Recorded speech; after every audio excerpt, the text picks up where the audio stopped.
लेकिन यह है कि हाँ, हम कुछ लोग मिलकर एक थर्ड फ्रंट बनाएं। किसी भी एक व्यक्ति को जिम्मेदार बनाएंगे तो फिर थर्ड फ्रंट शुरुआत ही में ख़त्म हो जाएगा। तो ऐसा नहीं है, मैं कोई लीडर बन के थर्ड फ्रंट नहीं चलाना चाहता। देखिए, मैंने कभी जब से मैंने भीम आर्मी के लिए काम करना छोड़ा, उसके बाद से मैंने बाकायदा किसी पार्टी की सदस्यता नहीं ली। उन्होंने इस बार उस साथ को आगे बढ़ाने की कोई खुद से कोशिश नहीं की। शायद उन्हें लगता है कि वो अकेले चुनाव बेहतर तरीके से लड़ सकते हैं। जो दावेदारी उनके यहाँ से कर रहे हैं, चाहे वो काजी खेमे से हो या हाजी जी के खेमे से हो, तो उनके लिए आपके दरवाजे खुल गए कि भाई उनके लिए दरवाजे खुले हैं, आप मेरे पास आइए, सब बैठ के सहमति बनाएंगे और एक आदमी को लड़ाएंगे। संपर्क तो उन लोगों से भी है जिनको ये क्रिस्टल क्लियर है कि वो उन्हें लड़वा रहे हैं।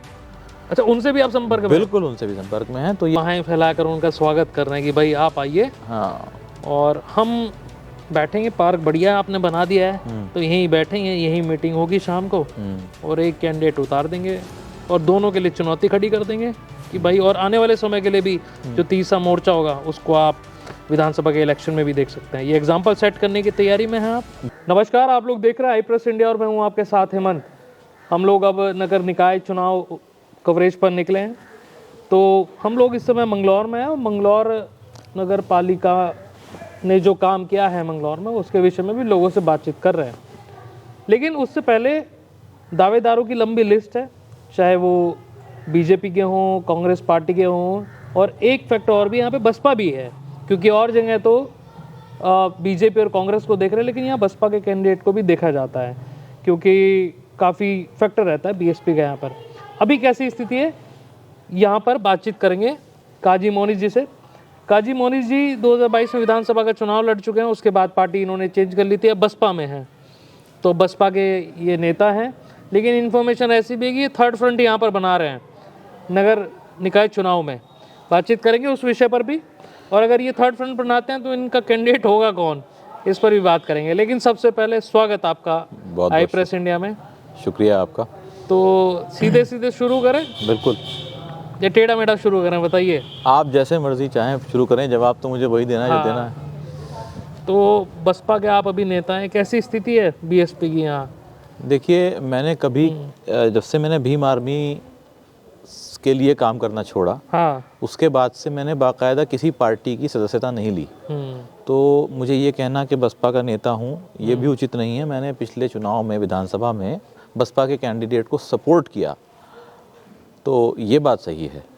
अब बहरहाल, अच्छा, वो सपोर्ट था? बस सिर्फ समर्थन था। अच्छा, सपोर्ट था। क्योंकि मैंने कोई पार्टी खुद ज्वाइन नहीं की थी, ना बसपा की सदस्यता ली है, ना कोई उनकी जो प्राथमिक सदस्यता की रसीद होती है वो कटवाई है, कुछ नहीं। ब्रेकिंग न्यूज ये है कि सिर्फ सपोर्ट था, वो सिर्फ सपोर्ट। मैं अभी कवरेज करने आया था। हाँ, मैंने उस समय नहीं पूछा, मुझे लगा सदस्यता ले रहे हैं। नहीं, मैं सदस्यता नहीं ली थी। अच्छा, लेकिन मुझे लगा कि उनको सपोर्ट था, उनको सपोर्ट की जरूरत है आपके, तो सपोर्ट दिया आपने। जी बिल्कुल। तो इसका मतलब थर्ड फ्रंट फॉर्मेशन के जिम्मेदार आप ही होंगे? थर्ड फ्रंट फॉर्मेशन का जिम्मेदार तो नहीं, लेकिन यह है कि हाँ, हम कुछ लोग मिलकर एक थर्ड फ्रंट बनाएं। किसी भी एक व्यक्ति को जिम्मेदार बनाएंगे तो फिर थर्ड फ्रंट शुरुआत ही में ख़त्म हो जाएगा। तो ऐसा नहीं है, मैं कोई लीडर बन के थर्ड फ्रंट नहीं चलाना चाहता। मैं चाहता हूँ कि मंगलौर के लोगों की जो बुनियादी बातें हैं उनको उठाने वाला, उनके लिए बात करने वाला, उनके लिए लड़ने वाला, सड़क से लेके फिर आगे ऊपर तक कोई एक ग्रुप हो। उस ग्रुप को आप तीसरा मोर्चा नाम दे दें, या उस ग्रुप को आप काजी मोनिस का ग्रुप कह दें, या किसी और का ग्रुप कह दें, कोई मसला नहीं है। ठीक है, इस पर हम लोग आएंगे, लेकिन अभी थोड़ा सा पीछे चलते हैं। जी। परिवार से आपने बात की जिन लोगों को आपने सपोर्ट किया था? हाँ, देखिए, उनसे किसी तरह का कोई ऐसा राब्ता बाकायदा डायरेक्ट परिवार से नहीं हो पाया। उनके कार्यकर्ताओं से बहुत राब्ता हुआ, लेकिन चूंकि शायद उन्हें लगता है कि जो पिछली बार का उनका साथ था हमारा, वो उनके लिए नाकाफ़ी था, तो उन्होंने इस बार उस साथ को आगे बढ़ाने की कोई खुद से कोशिश नहीं की। शायद उन्हें लगता है कि वो अकेले चुनाव बेहतर तरीके से लड़ सकते हैं। काजी निज़ामुद्दीन साहब तो कभी सबको साथ लेके चलने के लिए जाने ही नहीं गए, तो उन्हें भी लगता है कि वो अकेले चुनाव बेहतर लड़ सकते हैं। तो जो मंगलौर की आवाम है, मंगलौर की जनता है, उनकी बात कौन करेगा? वो भी अकेले हैं, वो भी अकेले हैं, जनता हमारे साथ है। तो जनता आपके साथ है? बिल्कुल। तो जो उनके यहाँ से जो निकाले गए लोग, मान लीजिए जिनका टिकट नहीं हुआ, जो दावेदारी कर रहे हैं, जो दावेदारी उनके यहाँ से कर रहे हैं, चाहे वो काजी खेमे से हो या हाजी जी के खेमे से हो, तो उनके लिए आपके दरवाजे खुल गए कि भाई उनके लिए दरवाजे खुले हैं, आप मेरे पास आइए, सब बैठ के सहमति बनाएंगे और एक आदमी को लड़ाएंगे। इसमें सिर्फ आखिरी वाली बात ठीक है कि सब बैठ के सहमति बनाएंगे और एक आदमी को लड़ाएंगे। दरवाजे तो मेरे पहले से खुले हुए थे और मैं हमेशा से सब लोगों को अपने यहाँ पर कुर्सी देने वाला हूँ, सबको अपनी कुर्सी छोड़कर कुर्सी देने वालों में से हूँ। और पहले भी मैंने उनको वेलकम किया है, खुद भी अप्रोच किया है बहुत लोगों को और उन्होंने मेरा साथ दिया भी है, किसी ना किसी स्तर पर साथ दिया है। कोई एजिटेशन, कोई प्रोटेस्ट, कोई आंदोलन, उसमें मेरा साथ दिया है irrespective of which party they belong to.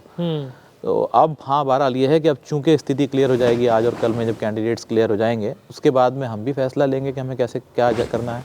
तो आप बाहें फैलाकर उनका स्वागत कर रहे हैं कि भाई आप आइए, हाँ, और हम बैठेंगे, पार्क बढ़िया आपने बना दिया है, तो यहीं बैठेंगे, यहीं मीटिंग होगी शाम को, और एक कैंडिडेट उतार देंगे और दोनों के लिए चुनौती खड़ी कर देंगे कि भाई, और आने वाले समय के लिए भी जो तीसरा मोर्चा होगा उसको आप विधानसभा के इलेक्शन में भी देख सकते हैं। ये एग्जाम्पल सेट करने की तैयारी में हैं आप? बिल्कुल एग्जाम्पल सेट होना चाहिए, क्योंकि लोगों को ये लगता है, आप मंगलौर में कहीं भी जाइए, किसी भी नुक्कड़ पे, किसी चाय की दुकान पे, कहीं पर बात कीजिए, यहाँ पर हाजी और काजी की बात होती थी। अब हाजी फैक्शन हाजी सरवत करीम साहब ने बड़ी मुश्किल से तैयार किया था। उनके इंतकाल के बाद वो फैक्शन तो बिल्कुल ऑलमोस्ट दरहम भरम हो चुका है, ध्वस्त हो चुका है। अब अकेले काजी निज़ामुद्दीन रह गए हैं, तो काजी निज़ामुद्दीन चुनाव जीतते हैं, मंगलौर से फरार हो जाते हैं। अब वो फिलहाल भी अभी यहाँ दिल्ली हैं और फला के प्रभारी हैं, फला के, अच्छी बात है। तो ये दोनों जितवाया ना लोगों ने, यहाँ के हमने भी कवर किया वो इलेक्शन, लेकिन लोगों ने जितवाया ना उनको। इमोशनल जीत तो मोदी जी भी रहे हैं। आपको लगता है मोदी जी बिल्कुल ठीक काम कर रहे हैं? नहीं, ये तो आप बताओगे। मैं तो बिल्कुल विपक्ष, हम तो मीडिया के तौर पे सबको देख ही रहे हैं। हाँ, आप जो तटस्थ हैं वो कभी हैं ही नहीं। नहीं, हम तो मीडिया के तौर पे देख रहे हैं सबको। हमारे सामने सब न्यूट्रल हैं। हाँ ठीक है, आपके लिए न्यूट्रल हैं, लेकिन जो हालात मुल्क के फिलहाल हैं उसमें मोदी जी की भी जिम्मेदारी बनती है। ठीक है, बात बड़ी लंबी हो जाएगी, वापस हम मंगलौर पर ही बात करेंगे, मुझे उसी में दिलचस्पी है। बिल्कुल।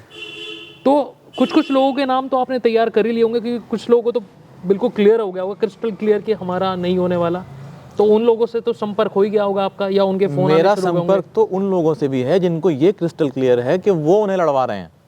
अच्छा, उनसे भी आप संपर्क में? बिल्कुल, उनसे भी संपर्क में है। तो ये कोई बात थोड़ी है कि जिसे वो रिजेक्ट कर देंगे वो हमारे पास आएगा, ऐसा नहीं है। हर चुनाव में आप कोई ना कोई स्ट्रेटजी लेके आ जाते हैं, इस बार तीसरे मोर्चे की स्ट्रेटजी है आपकी। हाँ बिल्कुल, स्ट्रेटजी है। और तो इस बार तो खुला ही कह रहे हैं आपकी तीसरे मोर्चे की स्ट्रेटजी है। तीसरे मोर्चे की स्ट्रेटजी है। मेरा पहला ही कदम, जब मैं पहली बार इस चुनाव के समर में उतरा था 2022 में, तो मेरा पहला ही कदम ये था कि हम तीसरा फ्रंट बनाने की कोशिश करेंगे। उस वक्त मेरे पास वक्त कम था, तजर्बा भी कम था, लोग उतना सीरियसली आपको नहीं लेते जब आप शुरुआत में आते हैं। तो अब लोगों ने सीरियसली लेना शुरू किया, तो लोग आने लगे, बैठने लगे, और अब कहते हैं कि भाई आप लेके चलिए, आप लीड करिए। लेकिन मंगलौर के लोग सामने तो बड़ा सीरियस लेते हैं, लेकिन फिर वोट डालने के टाइम पता नहीं क्या हो जाता है उनको।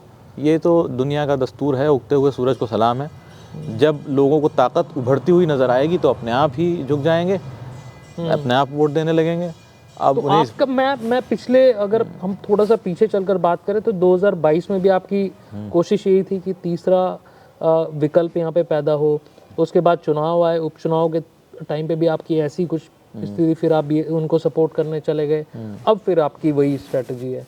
तो क्या इस बार लोग आपको सीरियस ले रहे हैं? पिछले दो ढाई सालों में जितनी कोशिश आपने की, क्या अब आपको लग रहा है कि वो जब वोट डालने जाएंगे आपके फेवर में होगा, जब जो आपका कैंडिडेट होगा जो भी हो? बच्चा जब पैदा होता है तो पहले दिन चलना नहीं सीखता, आहिस्ता आहिस्ता वो पहले बैठता है, फिर खड़ा होता है, फिर पहला कदम बढ़ाता है, फिर उसके बाद आहिस्ता आहिस्ता चलना सीख जाता है।